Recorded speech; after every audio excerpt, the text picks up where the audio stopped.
అండి అందరికీ నమస్కారం. Welcome back to instant recipes. ఈరోజు వీడియోలో నేను మీ అందరి కోసం ప్లెయిన్ బగారా అన్నం ఎలా ప్రిపేర్ చేయాలో చేసి చూపిస్తానండి. నేను చెప్పిన ఈ కొలతలతో కనుక మీరు ఈ బగారా అన్నాన్ని ప్రిపేర్ చేసుకున్నట్లయితే చాలా టేస్టీగా ఉంటుందండి. ప్రాసెస్లోకి వెళ్ళే ముందు మొదటిగా మీరు నా ఛానల్ని కనుక ఫస్ట్ టైం చూస్తున్నట్లయితే ప్లీజ్ నా ఛానల్ని సబ్స్క్రైబ్ చేయండి, లైక్ చేయండి. అండ్ అలాగే నా వీడియోస్ కనుక మీకు నోటిఫికేషన్ రూపంలోకి రావాలి అనుకుంటే పక్కనే ఉన్న బెల్ ఐకాన్ని కూడా క్లిక్ చేయండి. ఈ బగారా అన్నం కోసం ఒక బౌల్ తీసుకోండి. ఆ బౌల్లో 4 గ్లాసెస్ ఆఫ్ రైస్ని తీసుకోండి. ఇప్పుడు ఈ రైస్ని శుభ్రంగా కడిగేసుకొని పక్కన పెట్టేసుకోండి. ఇప్పుడు స్టవ్ ఆన్ చేసుకొని ప్రెషర్ కుక్కర్ని పెట్టుకోండి. ఇప్పుడు దీంట్లోకి 3 టేబుల్ స్పూన్ నెయ్యిని యాడ్ చేసుకోండి. 3 టేబుల్ స్పూన్ నెయ్యిని యాడ్ చేసుకున్న తర్వాత దాంట్లోకి 2 టేబుల్ స్పూన్ ఆయిల్ని కూడా యాడ్ చేసుకోండి. ఒకవేళ మీకు ఆయిల్ ఇష్టం లేకపోతే స్కిప్ చేయొచ్చండి, అది మీ ఆప్షనల్. తర్వాత ఈ ఆయిల్ అండ్ గీ అనేది బాగా హీట్ అయిన తర్వాత దాంట్లోకి 2 టేబుల్ స్పూన్స్ ఆఫ్ షాజీరాని యాడ్ చేసుకోవాలండి. 2 టేబుల్ స్పూన్స్ షాజీరాని యాడ్ చేసుకున్న తర్వాత ఇది ఆయిల్లో కొద్దిగా హీట్ చేసుకోండి.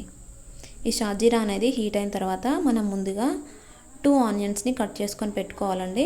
పెద్ద సైజులో ఉండే ఆనియన్స్ని కట్ చేసుకొని పెట్టుకోండి. ఇప్పుడు ఈ ఆనియన్స్ని ఈ హీట్ అయిన ఆయిల్లో వేసేయండి. ఇప్పుడు 4 పచ్చిమిర్చిని కూడా యాడ్ చేసుకోండి. ఈ పచ్చిమిర్చి అండ్ ఆనియన్స్ అనేవి కొద్దిగా పచ్చివాసన పోయేంత వరకు ఇలా ఆయిల్లో హీట్ చేసుకోండి. నెక్స్ట్ దాంట్లోకి కొద్దిగా ఇవన్నీ హీట్ అయిన తర్వాత దాంట్లోకి మసాలా దినుసులు యాడ్ చేసుకోండి. ఒక 7 లవంగాలు అండ్ అలాగే ఒక పువ్వు, 6 యాలకులు అండ్ అలాగే ఒక చిన్న ముక్క జాజికాయ, 1 నల్ల యాలకులు, నెక్స్ట్ 2 ఇంచెస్ ఆఫ్ దాల్చిన చెక్కని యాడ్ చేసుకోండి. ఇప్పుడు ఈ మసాలా దినుసులు మొత్తం ఆయిల్లో కొద్దిగా ఫ్రై అవ్వాలండి. ఇప్పుడు ఇవి ఇలా ఫ్రై అవుతూ ఉంటాయి. ఇవి ఆయిల్లో కొద్దిగా ఫ్రై అయిన తర్వాత దాంట్లోకి 1 టేబుల్ స్పూన్స్ ఆఫ్ మిరియాలను యాడ్ చేసుకోవాలండి. ఈ మిరియాలని అస్సలు స్కిప్ చేయొద్దు. నెక్స్ట్ ఈ మిరియాలు కూడా కొద్దిగా హీట్ అయిన తర్వాత దాంట్లోకి 2 టేబుల్ స్పూన్స్ ఆఫ్ అల్లం వెల్లుల్లి పేస్ట్ని యాడ్ చేసుకోండి. ఈ అల్లం వెల్లుల్లి పేస్ట్ యాడ్ చేసుకున్న తర్వాత మరొకసారి మొత్తం కలిసేలాగా కలుపుకోండి. ఇప్పుడు ఈ అల్లం వెల్లుల్లి పేస్ట్ అనేది పచ్చివాసన పోయేంత వరకు ఇలా కలుపుతూనే ఉండాలండి, లేదంటే అడుగు భాగం మొత్తం మాడిపోతుంది. నెక్స్ట్ ఇది కొద్దిగా హీట్ అయిన తర్వాత దాంట్లోకి 2 టేబుల్ స్పూన్స్ ఆఫ్ సాల్ట్ని యాడ్ చేసుకోండి. ఇలా సాల్ట్ని యాడ్ చేసుకున్న తర్వాత మరొకసారి మొత్తం కలిసేలాగా కలుపుకోవాలి.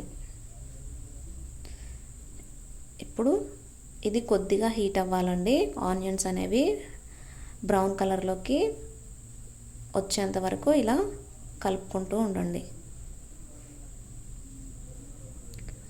నెక్స్ట్ ఈ ఆనియన్స్ అనేవి కొద్దిగా బ్రౌన్ కలర్లోకి చేంజ్ అయిన తర్వాత మనం ముందుగా శుభ్రం చేసి పెట్టుకున్న రైస్ ఉన్నాయి కదండి, ఈ రైస్ని ఈ ఆయిల్లోకి ట్రాన్స్ఫర్ చేసుకోవాలి. వాటర్ లేకుండా రైస్ని యాడ్ చేసుకోండి. ఇప్పుడు ఈ ఆయిల్లో రైస్ని 2 మినిట్స్ వరకు హీట్ చేసుకోవాలండి. ఇలా ఆయిల్లో కనుక రైస్ని ఫ్రై చేసుకున్నట్లయితే మనకి రైస్ అనేది పొడి పొడిగా ఉంటుంది. ఒక 2 మినిట్స్ వరకు 2 మినిట్స్ వరకు హీట్ చేసుకున్న తర్వాత దాంట్లోకి 8 గ్లాసెస్ ఆఫ్ వాటర్ని యాడ్ చేసుకోవాలి. ఏ గ్లాస్తో అయితే మీరు రైస్ని తీసుకుంటారో అదే గ్లాస్తో డబుల్ క్వాంటిటీలో వాటర్ అనేది తీసుకోవాలండి. ఇప్పుడు దీంట్లోకి మనం కొద్దిగా కొత్తిమీరని యాడ్ చేసుకోండి. నెక్స్ట్ కొద్దిగా పుదీనాను కూడా యాడ్ చేసుకోండి. అండ్ అలాగే 1/2 టేబుల్ స్పూన్స్ ఆఫ్ గరం మసాలాని యాడ్ చేసుకోండి. ఇప్పుడు ఈ మసాలా అంతా రైస్కు పట్టేలాగా ఒకసారి కలిపేసుకోండి. ఇలా మొత్తం రైస్కి పట్టేలాగా కింది నుంచి రైస్ని కలుపుకుంటూ ఉండాలండి.